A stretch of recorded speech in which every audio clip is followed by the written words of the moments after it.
શું એવી કોઈ વેક્સિન એટલે રસી છે જે કેન્સરને મટાડી શકે? વેક્સિનથી કેન્સર મટી ના શકે, પણ અમુક કેન્સર એવા છે જેને અટકાવી શકાય. એક મિનિટ, વેક્સિન એટલે રસી, આ તો વાયરસ માટે હોય ને? તો એવા કોઈ વાયરસ છે જેનું ઇન્ફેક્શન લાગે તો કેન્સર પાક્કું? એવું સહેજ બી નહીં. શું HPV એટલે હ્યુમન પેપિલોમા વાયરસનું ઇન્ફેક્શન આપણા દેશમાં બહુ લોકોને નથી થતું? ઇનફેક્ટ હર 15 માંથી એક બેનને HPV વાયરસ ઇન્ફેક્શન નીકળશે. શું સર્વાઇકલ કેન્સર થાય તો લક્ષણો તરત દેખાય? લક્ષણો દેખાય એનો મતલબ સ્ટેજ એકદમ આગળ નીકળી ગયો. અર્લી સ્ટેજમાં કેન્સર હોય તો કોઈ લક્ષણ ના હોય. અગર ઘણા બધા સેક્સ્યુઅલ પાર્ટનર્સ હોય છે કોઈને, તો એમને સર્વાઇકલ કેન્સર થવાના ચાન્સ વધી જાય છે? એબ્સોલ્યુટલી. આ નંબર 1 કારણ છે સર્વાઇકલ કેન્સરનું. શું સર્વાઇકલ કેન્સરથી 100% બચી શકાય છે? 100% તો નહીં, પણ 99 થી વધુ ટકા બચી શકાય છે. હે, કેવી રીતે? એના માટે ગુંજભાઈ આખો વિડીયો જોવો પડે.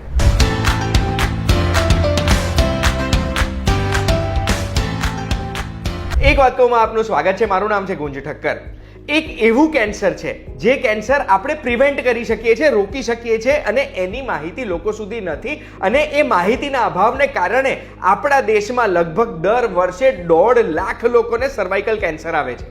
જાન્યુઆરી દર વર્ષે સર્વાઇકલ કેન્સર મંથ તરીકે સેલિબ્રેટ થાય છે. અને આ સર્વાઇકલ કેન્સરને કઈ રીતે આપણે આપણા જીવનમાં આવવાથી રોકી શકીએ ને, એને લઈને મને ઘણા બધા પ્રશ્ન છે. અને એ જવાબ આપવા માટે એક બહુ જ સ્પેશિયલ વ્યક્તિ આપણી જોડે બેઠા છે.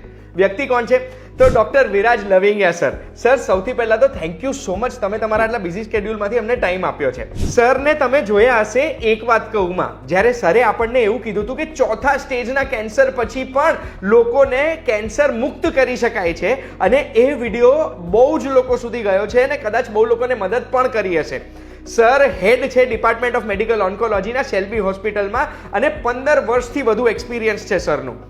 શેલ્બી હોસ્પિટલ વેસ્ટર્ન ઇન્ડિયાની one of the biggest chain of hospitals છે. અને શેલ્બી હોસ્પિટલના 11 શહેરોમાં 16 હોસ્પિટલ્સ પણ છે. શેલ્બી હોસ્પિટલને તો આપણે સૌ ઓળખીએ છીએ, પણ એક એવો રોગ છે, એક એવું કેન્સર છે જેની માહિતી આપણા સુધી નથી, સર્વાઇકલ કેન્સરની. સર, હવે પહેલો પ્રશ્ન હું એ જ પૂછવા માંગુ છું તમને કે ભારતમાં સર્વાઇકલ કેન્સરના કેટલા કેસીસ આવે છે દર વર્ષે, અને કેટલા લોકોનો જીવ જાય છે આ કેન્સરના લીધે? ગુંજભાઈ, ભારત વિશ્વમાં પહેલા નંબર ઉપર છે સર્વાઇકલ કેન્સરના કેસીસ માટે. દુનિયામાં હર 4 માંથી 1 કેસ આપણા દેશમાં છે. એટલે આ એક ગંભીર વાત છે. અને જેમ તમે કીધું એમ હર વર્ષે 1.5 લાખ લેડીઝને આ કેન્સર આપણા દેશમાં થાય છે, અને 70,000 થી વધુ લેડીઝ આ કેન્સરથી મૃત્યુ પામે છે.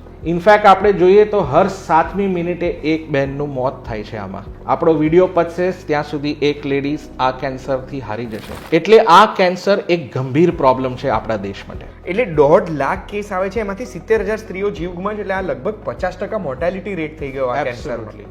તો પછી સર, મારે સમજવું છે આ સર્વાઇકલ કેન્સર છે શું, અને આ કેન્સર થવાનું કારણ શું છે? સર્વાઇકલ કેન્સર એટલે ગર્ભાશયના મુખનું કેન્સર. અને આ કેન્સર HPV નામના વાયરસથી જ થઈ શકે. એટલે વાયરસ નહીં તો કેન્સર નહીં. એટલે આ વાયરસ હોય તો જ કેન્સર મુમકિન છે. અને આ વાયરસ કોને જોવા મળે? એવા બહેનોમાં જોવા મળે જેને મલ્ટિપલ સેક્સ્યુઅલ પાર્ટનર્સ હોય, કાં તો અનપ્રોટેક્ટેડ સેક્સ્યુઅલ બિહેવિયર રાખે અને પ્રાઇવેટ પાર્ટ્સનું હાઇજીન મેન્ટેન ના કરે. એવા બહેનોમાં આ વાયરસ જોવા મળે છે. તો પછી સર, એ વાત સાચી છે કે સર્વાઇકલ કેન્સર આપણે રોકી શકીએ છીએ, પ્રિવેન્ટ કરી શકીએ છીએ? એબ્સોલ્યુટલી. ઇનફેક્ટ પહેલાથી 20મા નંબરના કેન્સરની વાત કરું તો આ એકમાત્ર એવું કેન્સર છે જે કમ્પ્લીટલી વેક્સિનથી પ્રિવેન્ટ કરી શકાય. ઇનફેક્ટ આની સરખામણી આપણે પોલિયો સાથે કરી શકીએ કે અગર આખી દુનિયામાં બધી જ છોકરીઓને 9 થી 18 વર્ષની છોકરીઓને આપણે આ વેક્સિન આપી દઈએ તો આવનારા 20-30 વર્ષમાં આ કેન્સર જોવા નહીં મળે. શું વાત કરો છો? અને આ કેન્સર વેક્સિનનો સક્સેસ રેટ શું છે? 100% તો નહીં, પણ 99 થી વધારે ટકા. ઓકે. અને આનો ડોઝેજ શું છે? એટલે ક્યારે આપવાની હોય આ રસી? ક્યાંથી મળે? કેવી રીતે મળે? સર્વાઇકલ કેન્સરની વેક્સિન આપણા દેશમાં 3 પ્રકારની મળે છે, જેમાંથી 2 પ્રકાર ફોરેનની છે અને એક આપણી સિરમ ઇન્સ્ટિટ્યૂટની છે જેનું નામ છે સર્વાવેક. ગાઈડલાઇન્સ મુતાબિક જોવા જઈએ તો 9 થી 14 વર્ષની છોકરીઓને 2 ડોઝ આપવામાં આવે. ધારો કે પહેલો ડોઝ આજે લીધો હોય તો બીજો ડોઝ કાં તો મહિના પછી કાં તો 6 થી 12 મહિને. અને 15 વર્ષની ઉપર છોકરી હોય તો એને 3 ડોઝનું રેકમેન્ડેશન છે. એક આજે, એક મહિના પછી અને એક 6 મહિના પછી. આ વેક્સિન ગમે ત્યાંથી લઈ શકીએ આપણે, બધી જ હોસ્પિટલોમાં અને મેડિકલ સ્ટોર્સમાં ઉપલબ્ધ છે. અગર હું કોસ્ટની વાત કરું તો ફોરેનની વેક્સિન લગભગ 3000 રૂપિયાનો ડોઝ પડતો હોય અને આપણી ઇન્ડિયન વેક્સિન લગભગ 2000 રૂપિયાનો ડોઝ પડતો હોય. હવે સર તમે એવું કીધું 15 વર્ષની છોકરીઓ હોય એને 3 ડોઝ લેવાના, 15 વર્ષથી ઉંમર આગળ નીકળી જાય, એટલે આ પછી કોઈ બી ઉંમર સુધી એક સ્ત્રી છે 15 વર્ષની ઉંમર વટાઈ દીધી, અત્યારે એવા ઘણા બધા સ્ત્રીઓ હશે જેમણે કદાચ નાનપણમાં નહીં લીધી હોય સર્વાઇકલ કેન્સરની વેક્સિન કારણ કે એની કોઈ માહિતી જ નથી. તો આજે કોઈ પણ એવા સ્ત્રી છે જે આ વિડીયો જોઈ રહ્યા છે એમને બી 3 ડોઝ લેવાના? રાઈટ, આ બહુ ઇમ્પોર્ટન્ટ સવાલ પૂછ્યો. અગર કોઈ બી બહેને સંબંધ રાખ્યો હોય કે મેરેજ થઈ ગયા હોય તો એફિકસી ઓફ વેક્સિન એટલે વેક્સિનની કામયાબી 50%થી ઓછું થઈ જાય છે. એટલે એવા લેડીઝમાં 3 ડોઝ આપવા છતાંય મારી રેકમેન્ડેશન એવી છે કે એ લોકોએ સ્ક્રીનિંગ પ્રોગ્રામમાં એનરોલ થવું જોઈએ. સ્ક્રીનિંગ એટલે શું? 35 વર્ષની ઉપરના લેડીઝે હર 3 વર્ષે પેપ ટેસ્ટ કાં તો HPV DNA ટેસ્ટનો સહારો લઈને અર્લી સ્ટેજમાં કેન્સર પકડવા માટે વધારે ફોકસ રાખવું જોઈએ, નહીં કે પ્રિવેન્ટ કરવા માટે. ઓકે, એટલે પણ વેક્સિન તો લેવી જ જોઈએ અને એના સિવાય દર 3 વર્ષે પેપ્સમિયર ટેસ્ટ અને HPV DNA ટેસ્ટ કરવો જોઈએ. આ બંને કરવા જોઈએ. આ વસ્તુ બહુ ઇમ્પોર્ટન્ટ છે, આ મગજમાં રાખજો અને તમારી આજુબાજુમાં બીજા કોઈ પણ સ્ત્રી હોય એમના સુધી આ માહિતી પહોંચાડજો. હવે સર તમે હમણાં થોડા સમય પહેલા કીધું કે પોલિયોની જેમ આપણે આ સર્વાઇકલ કેન્સરને નાબૂદ કરી શકીએ છીએ, એ વાત શું સાચી છે? એબ્સોલ્યુટલી. હું તમને ડેટા કહું, અગર આપણે 100 નાની છોકરીઓને વેક્સિન આપીએ તો 99 છોકરીઓને આ વાયરસ થઈ જ નહીં શકે અને વાયરસ નહીં થાય તો કેન્સર બી નહીં થાય. ઇનફેક્ટ ફોરેન દેશો જેમ કે ઓસ્ટ્રેલિયા એ લોકો એક પ્રોજેક્ટ ઉપર 2016થી ચાલ્યા પડ્યા છે જે હરેક નાની સ્કૂલ છોકરીઓને એ લોકો વેક્સિન કમ્પલસરી આપે છે અને એ લોકોનો દાવો છે કે 2035 સુધી આ કેન્સર એમના દેશમાં નહીં હોય. એટલે ડેફિનેટલી ઘણા બધા દેશો આ કેન્સરને પોલિયોની જેમ નાબૂદ કરવા પાછળ કામ કરી રહ્યા છે. હવે તમે કીધું કે 9 વર્ષથી 15 વર્ષ માટે 2 ડોઝ છે, જે બીજો ડોઝ 6 થી 12 મહિનાની વચ્ચે લેવાનો છે. માની લો પહેલો ડોઝ લીધો અને આપણે એટલા બધા ઓર્ગેનાઇઝ નથી, ઘણી વખત રહી જતો હોય છે બીજો ડોઝ, તો બીજો ડોઝ અગર ભૂલી ગયા તો? આમાં એક ફરી વાર્તા કરું તમને.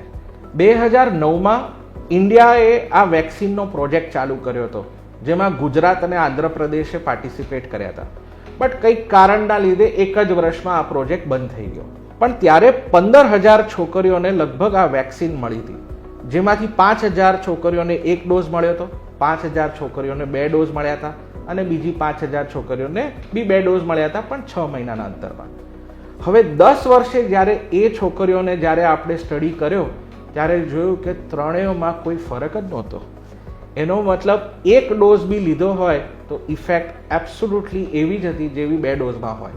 એટલે ઇનફેક્ટ WHOએ 2022માં એક સ્ટેટમેન્ટ પાસ કર્યો કે 1 ડોઝ સર્વાઇકલ કેન્સર વેક્સિન બી કાફી છે આ વાયરસને બચાવવા માટે. એટલે ચિંતા નહીં કરવી. તો સર મને એક વસ્તુ નથી સમજ પડતી કે આ રસીના 1 ડોઝથી બી જો આટલો મોટો રોગ આટલા હજારો લોકોને જે જીવ લે છે એ થતો અટકી જાય છે, તો જેમ પોલિયોમાં અમિતાભ બચ્ચન આવીને કહે છે કે 2 બૂંદ જિંદગી કી, સર્વાઇકલ કેન્સર વિશેની એવી અવેરનેસ કેમ નથી ફેલાઈ રહી?